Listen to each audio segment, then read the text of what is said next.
Assalamualaikum warahmatullahi wabarakatuh. Sahabat semua, semoga kita hari ini sehat walafiat dan pikiran kita sehat, akal kita sehat dan menjadi hamba Allah yang sehat walafiat. Pada kesempatan ini saya ingin menemui sahabat semuanya dengan topik Ormas Gerakan Rakyat deklarasikan diri sebagai Partai Gerakan Rakyat.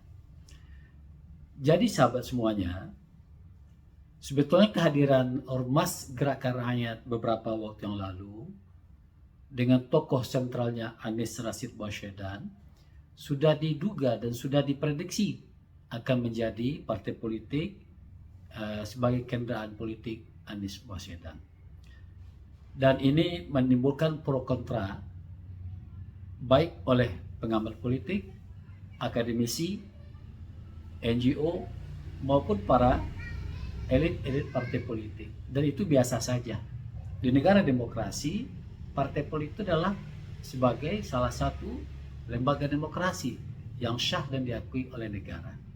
Nah, sahabat semuanya, ini menarik ya, berubah status gerakan Ormas Gerakan Rakyat menjadi Partai Gerakan Rakyat ini tokoh-tokoh muda. Dan itu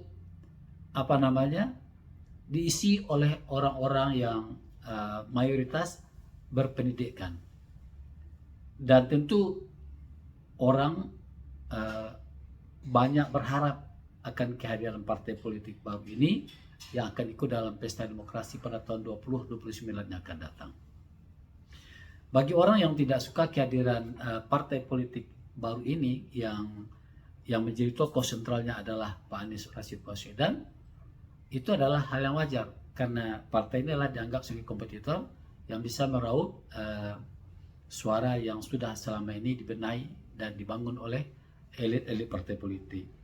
Nah, bagi saya yang menarik lagi adalah kehadiran partai politik Gerakan Rakyat ini dengan tokoh sentralnya Anies Rashid Baswedan. Ini adalah bentuk perlawanan rakyat terhadap elit-elit partai politik yang selama ini ada. Coba kita perhatikan ketika Pilpres 2024 yang lalu, bagaimana partai atau elit partai politik tertentu berusaha untuk mengusung Anies sebagai capres. Dan partai yang mengusung Anies Rashid Baswedan sebagai capres 2024 itu mendapat gangguan yang luar biasa. Bahkan menyangkut masalah usaha-usaha atau perusahaan-perusahaan yang dimiliki oleh pimpinan partai politik tertentu. Dan bukan hanya itu, banyak elit partai politik atau pesaing-pesaing yang tidak suka Anies menjadi capres berusaha untuk menggagalkan Anies menjadi capres melalui bermacam cara. Misalnya mengadukan KPK ada pelanggaran masalah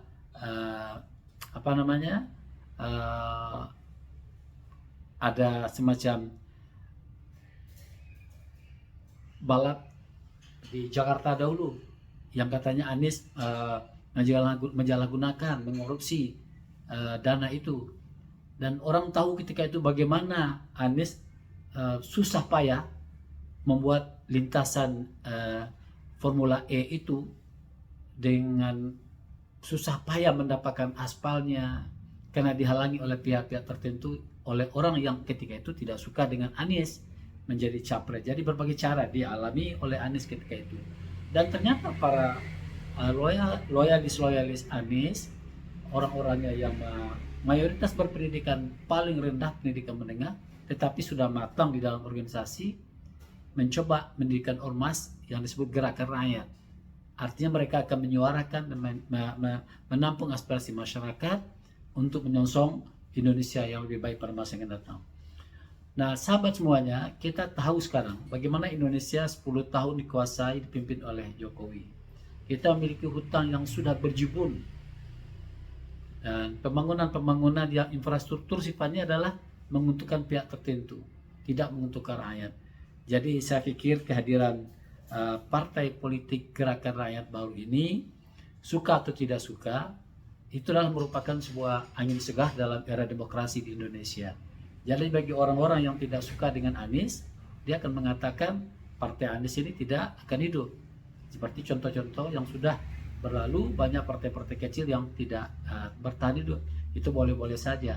Tetapi bagi saya sebagai orang yang belajar komunikasi politik, ini adalah sebuah medium. Partai politik itu menyampaikan aspirasi masyarakat dan kemudian bagaimana menampung kehendak masyarakat melalui pola-pola partisipasi politik masyarakat di partai politik yang selama ini masyarakat hanya diperlukan ketika elat-elat politik dalam pilpres, pilkada, pileg dan segala macam. Nah, mudah-mudahan saya juga berharap kepada partai baru ini cobalah menjadi partai politik yang modern, melibatkan masyarakat, mendengar apa maunya masyarakat, bukan melaksanakan apa maunya pimpinan partai politik seperti apa yang terjadi selama ini. Sahabat semua, yang terakhir adalah kita tahu sekarang pemerintahan Prabowo adalah didukung oleh koalisi partai politik yang hari ini mayoritas di parlemen itu adalah partai politik pendukung Prabowo. Artinya apa?